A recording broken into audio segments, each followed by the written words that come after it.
Mummy अभी 4 दिन बाद मेरा बर्थडे है तो मेरी सारी सहेलियां बोल रही है कि बर्थडे की पार्टी कहीं बाहर ही लेंगे बड़ी होटल में। अच्छा ठीक है, तेरी सहेलियां बोल रही है ना बड़ी होटल में बर्थडे मनाने का। ठीक है, मना लेंगे इस बार। ठीक है। हाँ मम्मी, मेरी सारी सहेलियों ने बहुत तैयारी की है मेरे बर्थडे की। 5-6 तो केक ही मंगवाए। 5-6 केक? इतने केक को क्या करोगी?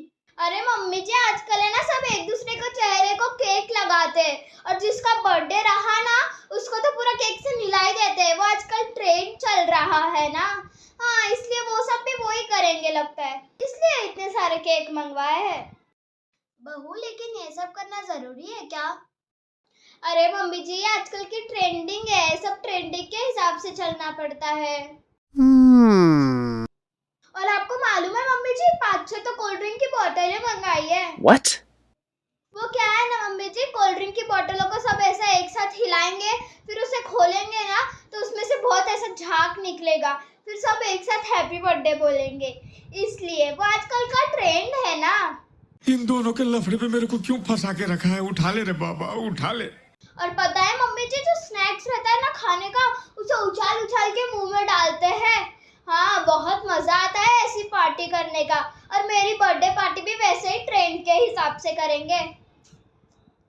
हुई जो मैं इतनी अच्छी बहू, लेकिन मुझे तो ये सब समझ नहीं आता। मुझे तो ये चीजें बिल्कुल पसंद नहीं आती। अरे मम्मी जी, ट्रेंडिंग है, ये सब कल्चर है, आजकल सब यही चल रहा है। ठीक है मम्मी जी, मुझे भी सारी तैयारी करना है, 4 ही दिन तो बच्चे बर्थडे के लिए। हाँ, और मैं सोच रही हूँ कि बाल भी कटवा लेती हूँ और स्ट्रेटनिंग करवा लेती हूँ, वहाँ पर खुले बाल रखूंगी ना। लेकिन बहू, अभी तो श्राद्ध पक्ष चल रहे हैं ना, श्राद्ध में बाल नहीं कटवाते हैं। अरे लेकिन क्यों मम्मी जी, मैं अभी बाल नहीं कटवाऊंगी तो फिर कब कटवाऊंगी? नहीं नहीं, श्राद्ध में बाल नहीं कटवाना है। ठीक है मम्मी जी, लेकिन मैं नए कपड़े तो ऑर्डर कर सकती हूँ ना, क्योंकि सब आजकल बर्थडे पार्टी में लॉन्ग गाउन पहनते हैं। नहीं बहू, श्राद्ध पक्ष में नए कपड़े भी नहीं मंगाते हैं। नहीं नहीं, नए कपड़े भी नहीं लेना। मम्मी जी, ये क्या तरीका है, अब मैं नए कपड़े भी नहीं मंगवाऊं? श्राद्ध के महीने में कौन नए कपड़े मंगाता है? कोई नहीं मंगाता है बहू। मम्मी जी, मैं तो सच कहती हूँ, मुझे तो ये बातें तुम्हारी बिल्कुल अच्छी नहीं लगती है। नए कपड़े मत मंगवाओ, बाल मत कटवाओ। चलो जाती हूँ मैं। ये क्या नया तरीका है अब ये श्राद्ध के महीने में? कपड़े मत मंगाओ, बाल मत कटवाओ। खाना तो खाते हैं ना, सब काम तो करते हैं ना। चलो नाखून तो कट कर लेती हूँ। बहू, क्या हुआ मम्मी जी, आप ऐसे क्यों डराते हो? अरे ये क्या कर रही हो? श्राद्ध पक्ष में कौन नाखून काटता है?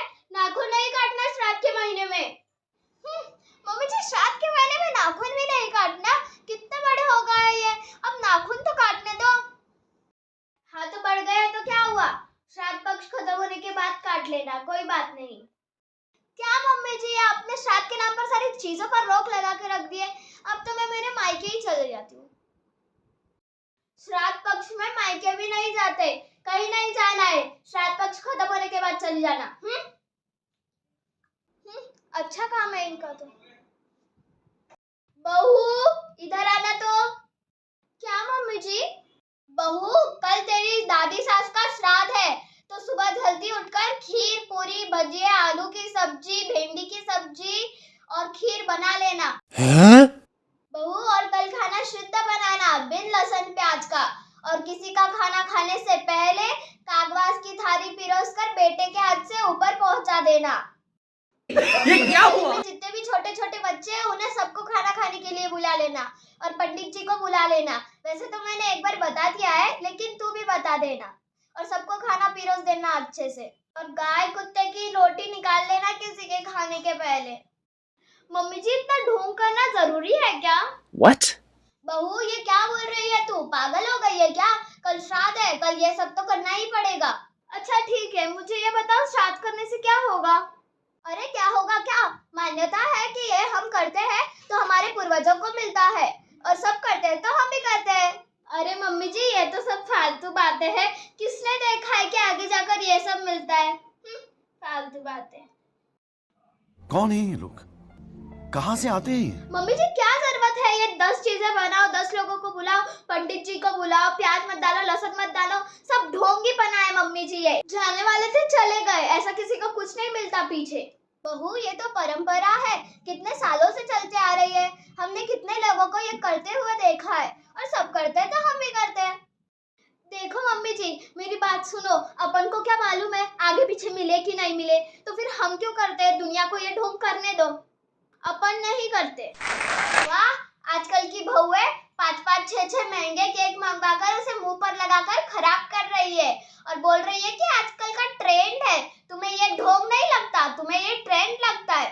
और हम पूर्वजों को श्राद्ध करने को कह रहे हैं तो तुम्हें वो पाखंड लगता है, तुम्हें वो ढोंग लगता है। Oh yeah. No.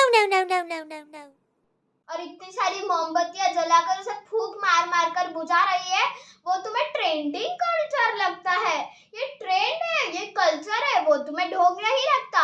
और कोई ब्राह्मण और महाराज को खाना खिलाने के लिए बुलाया, पूजा करवाई, तो ये तुम्हें ढोंग लगता है।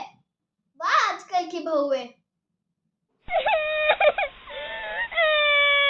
इतनी सारी कोल्ड ड्रिंक की बोतल मंगवाकर उसे उछाल उछाल कर उसका झाग निकालना, ये तुम्हें ट्रेंड लगता है। और श्राद्ध में किसी को खाना खिलाने बुलाना, वो तुम्हें ढोंग लगता है।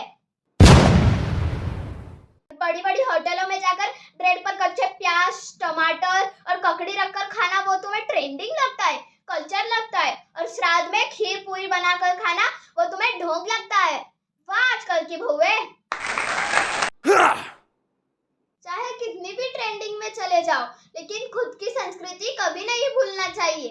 Oh yeah. अरे धन्य है वो लोग जिन्होंने ये संस्कृति को बचा कर रखा है। अगर वो लोग भी ट्रेंडिंग के हिसाब से चलते हैं ना, तो ये सनातन संस्कृति को भूल ही जाते। ट्रेंडिंग के पीछे चलोगे ना तो पीछे की संस्कृति सब भूल जाओगे बेटा। ट्रेंडिंग में भी चलो लेकिन संस्कृति को लेकर चलो। ठीक है मम्मी जी, समझ में आया ना? अब जा और सो जा, सुबह जल्दी उठना है, श्राद्ध की तैयारी करना है और पंडित जी को फोन लगाना मत भूलना।